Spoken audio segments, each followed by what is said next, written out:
Čau, čau, zdravím internet a veškeré kačerstvo. Jestli pak poznáte, z kterého materiálu, které tady jsou, je vyrobena tady tato bota. Každý materiál jiný. Nepoznáte? Já taky ne. A tak jsem si říkal, že zkusím udělat takové video pro srovnání, jaké materiály se používají pro 3D tisk a hlavně, které jsou vhodné na tisk keší do venkovního prostředí. Tak se na to pojďme podívat.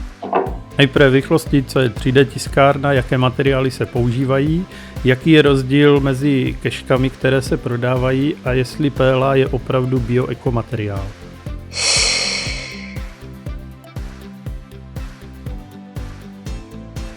V 3D tiskárnu většina z vás už viděla, jde o stroj, kde se vloží takzvaný filament, to je ta špůlka zelená s tím plastem, ten se taví a vrstvu po vrstvě vzniká objekt. Jako například tato keška ve tvaru boty, která se tiskne 3,5 hodiny a tady je zrychlený záznam.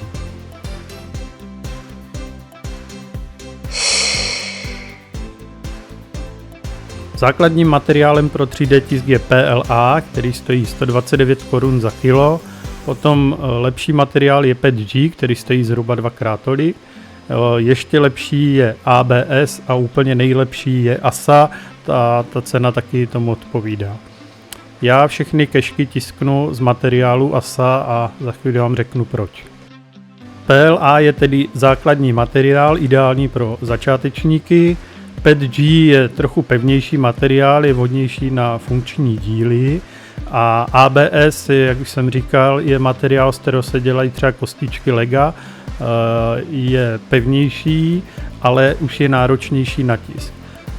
Posledním materiálem je ASA, což je vylepšené ABS o UV odolnost, takže vydrží na sluníčku a na mrazu. Rozdíl mezi těmito materiály je hlavně v tom, že první 3 jsou vhodné pro interiér a navenek pro kešky je pouze ta ASA. Pro zajímavost srovnání kešky ve tvaru šišky z jednoho obchodu je tady cena od 6 po 8 až 12-17 euro a když se podíváme, tak většina z nich je z toho materiálu PLA, který na kešky není vhodný. 2 jsou z materiálu PETG a jenom 1 je z materiálu ASA od jednoho českého výrobce. Co se týče skladování, tak než se materiály rozbalí, tak můžou být skladovány takto v krabicích, protože jsou zavakované, ale rozdíl je v tom, že PLA materiály ty můžou být takto rozbalené, někým to nevadí, ale ta ASA ta musí být zabalená. Jo, tak to je potřeba tu ASu skladovat, aby nenavlhla a samozřejmě není tak lehce tisknutelná. Pro tisk základních materiálů, jako je PLA, PETG, vám stačí obyčejná tiskárna za nějakých 7 000. Pro tisk tady těchto pokročilejších materiálů už je potřeba, aby ta tiskárna měla vyhřívanou komoru a samozřejmě ta cena je tam o dost vyšší. Co se stane s materiálem PLA, když se dá ven? Tady je ukázka vždy 2 stejných výrobků, jeden byl venku a jeden vevnitř, tak vidíte, že PLA dost vybledne, občas praskne. U PETG je situace taková, že ten praskne skoro vždycky, takže vydrží třeba 1-2 léta a ta keška se prostě rozpadne. Ještě tu mám na ukázku jeden e-shop, kde vyrábí zase šišku z PLA materiálu a píší tady, že nepochybnou výhodou je, že PLA je možné recyklovat, čímž je šetrný k životnímu prostředí. Což je pravda, ale je v tom jeden háček.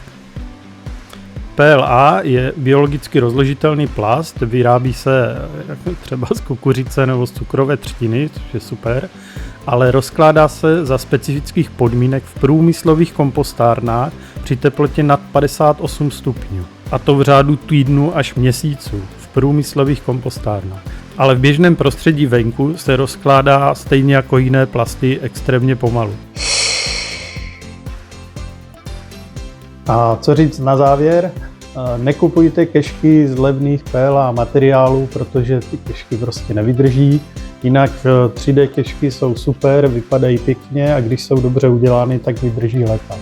A hlavně, když keška doslouží, tak si ji odneste z lesa, ať tam nenecháváme plasty, ať už jsou jakékoliv.